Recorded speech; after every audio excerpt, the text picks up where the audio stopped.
Warning: the following workplace horror stories are true. Names of individuals and companies, employees and employers have been changed to protect all involved. Viewer discretion is advised.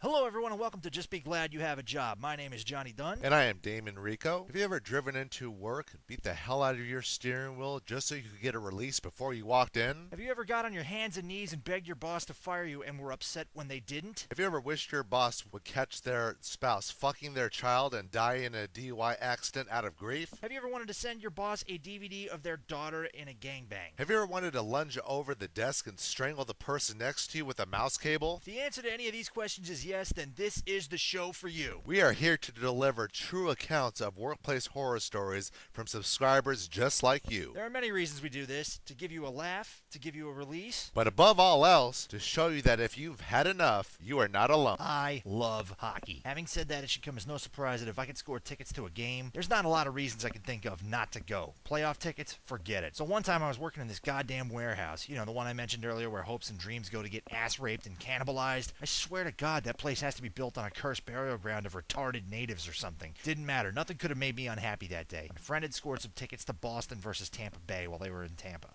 So I packed my clothes and was going to break every speed limit in the state, take a quick shower, get changed, throw on my Lightning jersey, and ride over to the stadium so that I could watch the game unfold. As it turns out, I wasn't the only one who had tickets at the warehouse. One of the supervisors, we'll call him Gildo, scored a set of last-minute tickets and was taking his daughter. Before that day, I had no beef with this man. He was never the brightest Crayola in the six-pack, but I had nothing personal against him. After this day, however, he went from getting a human alias like Ron or Andre to having a derogatory nickname, which is actually a combination of his real-life first name and the word dildo. My friend mentioned something or other about Gildo having tickets as well, to which I thought, cool. So I'm on cloud 9 till third break at 2 p.m. when they announce that some of us will be staying late. And if they ask you, it's mandatory. I always wondered why they asked if it was supposed to be mandatory. They were just woefully inept at even the simplest of managerial tasks, that's why. The four of them must give really good head. There's no other reason they can keep that fucking job. Right after this announcement is made, Gildo comes up to me and asks me about my hockey tickets. I should have known something was amiss right then and there, but I still had a shred of hope. We compared where we were sitting, and as it turns out, he had box seats and I was up in the nosebleed sections. Not like I cared. I was in the building for a Tampa Bay playoffs game. I told him I hope he enjoyed, and he said the one thing that made my heart sink. Yeah, hope you get to make it to the game. That was a direct quote, by the way. I knew it was a possibility we'd have to work late, but I was prepared to try and ditch. I suddenly felt the case of needing to rush a family member to a doctor's office or something coming up.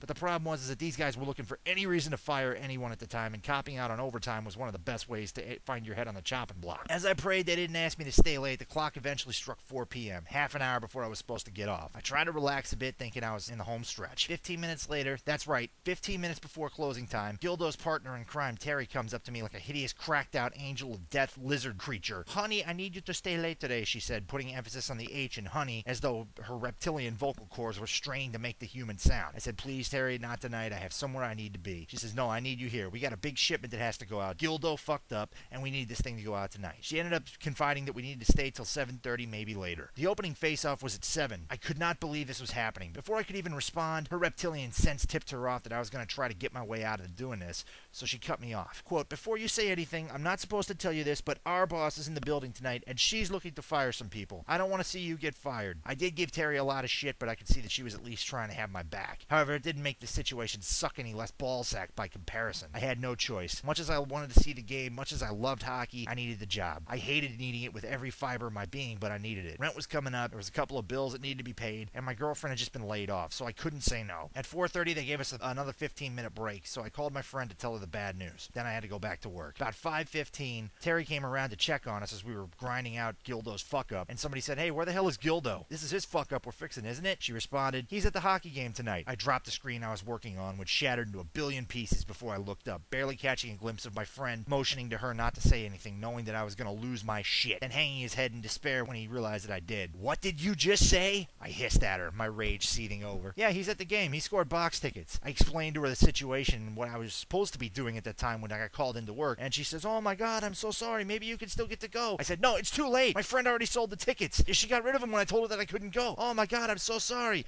I turned around and shook my head a little bit, and I guess that reptile danger sense told her it was time for her to go ruin someone else's life like she has done with every man she's ever known. Let's review.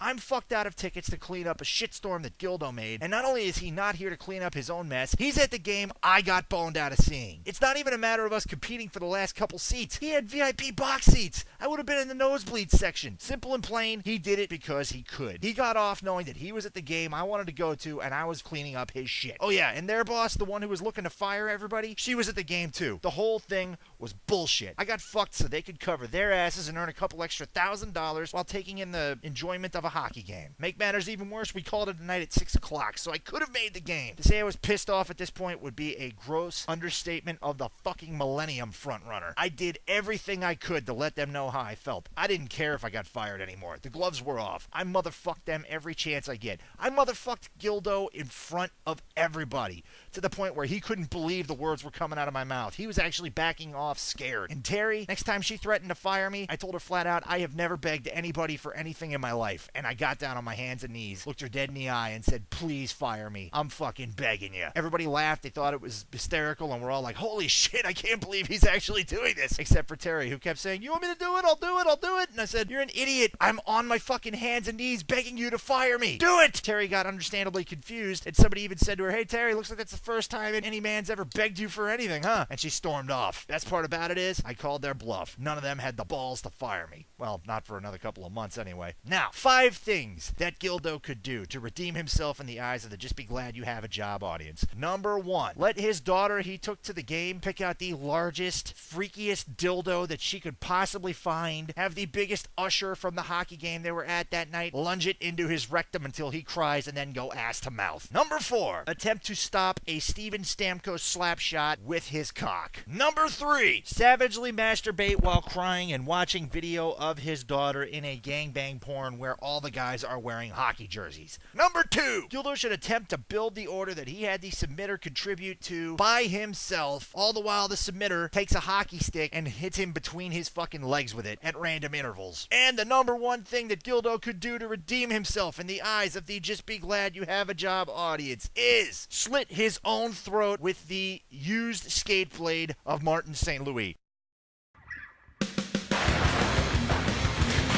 Thank you, everybody. We hope you have enjoyed this edition of Just Be Glad You Have a Job. My name is Johnny Dunn. For my partner, Damon Rico, we want to thank you for watching. And as always, if your boss tries to get you to work late, just tell him that the only difference between late and his daughter is that you're not coming in late. Thank you, and have a good week. Goodbye.